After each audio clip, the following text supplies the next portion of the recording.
ทั้งท่านอาจารย์สิทธาเพิ่นกับมาสนับสนุนน้องเคยน้องสาวเพิ่นเนาะเบียร์1แก๊สเบียร์เหล้าสดๆแหละนี่ก็รักษาสัญญาณเด้อเป็นที่เด้อ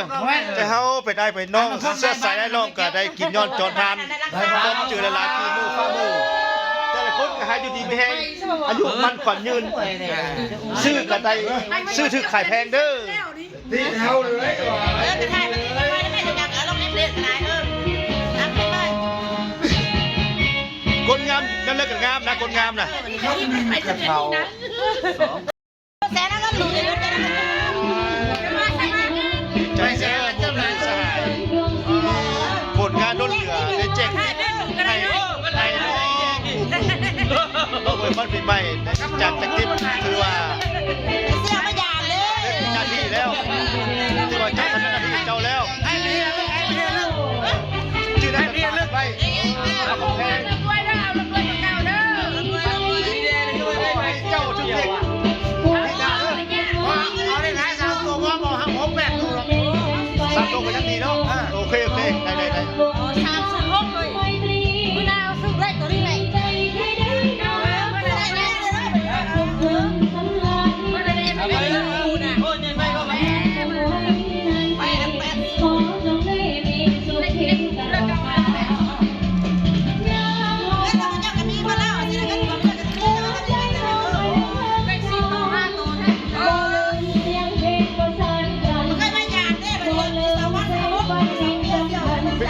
เนาะจับนาที2 เดือนนะฮะก็ต้องเรื่อง3 มื้อโอ้ดีใจไอ้2 เดือนแล้วแม่ให้ก็ต้องเรื่อง3 มื้อนี่แหละสมเสยเจ้าเพื่อแพ้และสมเสยเจ้าได้หลายเด้อวันนี้มืองานน้ำดีพิเศษของผู้ไอ้น้องก็ได้มอบแก๊ส4 บาทให้ในนามของผักกำแพงแล้วก็แบบโดนไปเห็นกันเพิ่นว่าอะไร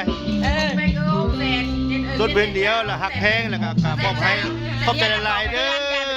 กองเด้ให้พวกเจ้าค่าดีขายดีเด้อซื้อถือขายแพง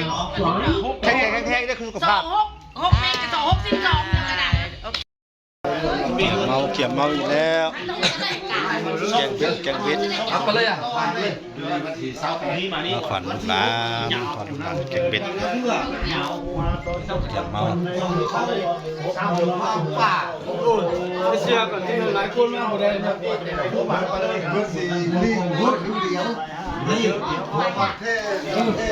ลงเบียร์แซ่บแล้ว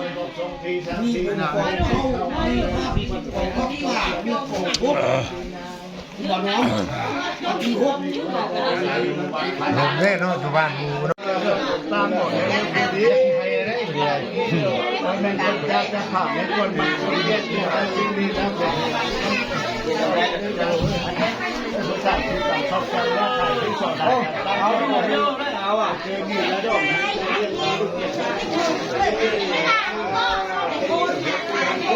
เห็นหน้าคนเห็นน้อยแต่น้อยกลายเนาะ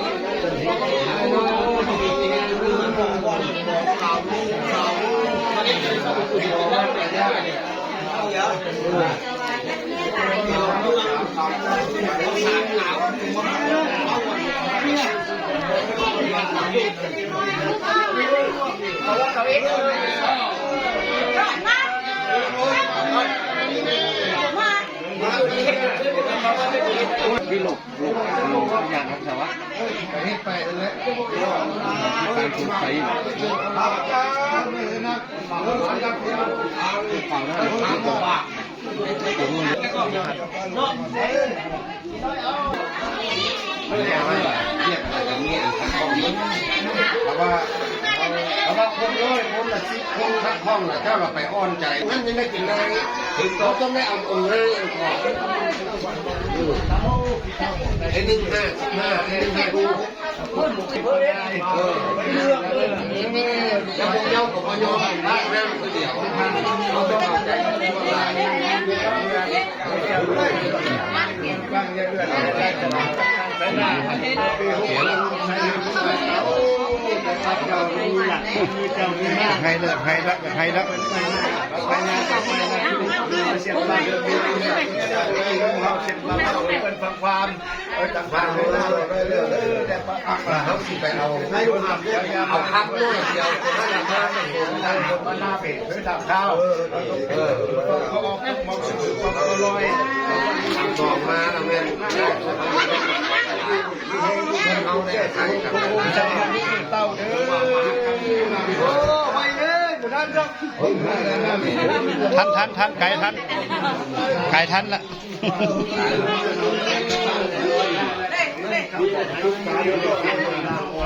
บุญบุญท่านโอ้เดี๋ยวให้เหมือนเห็น เอาทุบจอกเลย2 เกลือทุบจอกเลย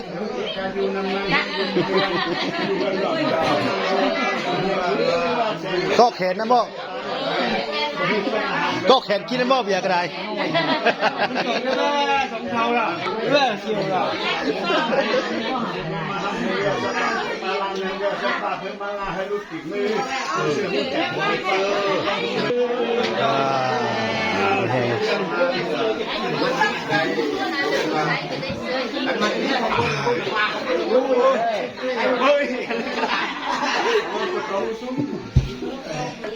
ทันแล้วสมบูรณ์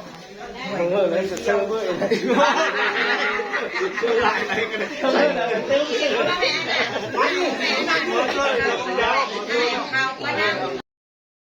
ถ้าย้อนไปกินดิกินเรื่องทราบทีแล้วเริ่มม่วนแล้ว บางเดือนนี่เขาบ้านน้องเขาตลาดสามเงิน ก็แสดงเสาแขกนอนเฮือนแล้วบัดนี้ เขาเอาบานะ แสดงเสาแขกเสาเฮือน เท่าการเด้งมาเขาตลาดสามหมดเลยเขาไม่ได้บอกเบื่อบ่อยเลยตึกตาตั้งนี้แต่ว่าตลาดเศร้าเขาดังมีเงิน เอาคือว่าลูกปุ่นลำเลย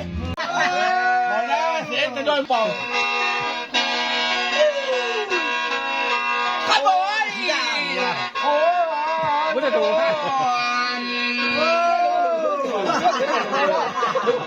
ถึงแล้ววะนั่งวะมาคักอะไรอ่ะคักเหี่ยวเต้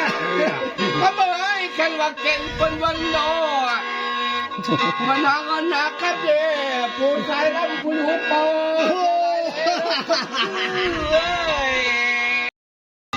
อย่าเป็นหนับไรลูกไรอย่าเป็นหนับไรลูกไรอย่าเป็นหนับไรตัวแต่เลี้ยวอย่าเป็นหนับไรลูกไรทำแม่เหรอใช้หนูห้ามยงเบาหน่อยลูกคนใช้แม่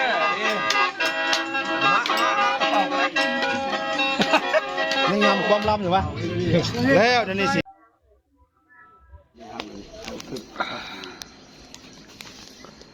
อันเรื่องเขาอันเรื่องก็มี ความเชื่อมันของสองเชื่อซ้อน2 คืนซ้อน กินข้าวดี2 คืน2 คืน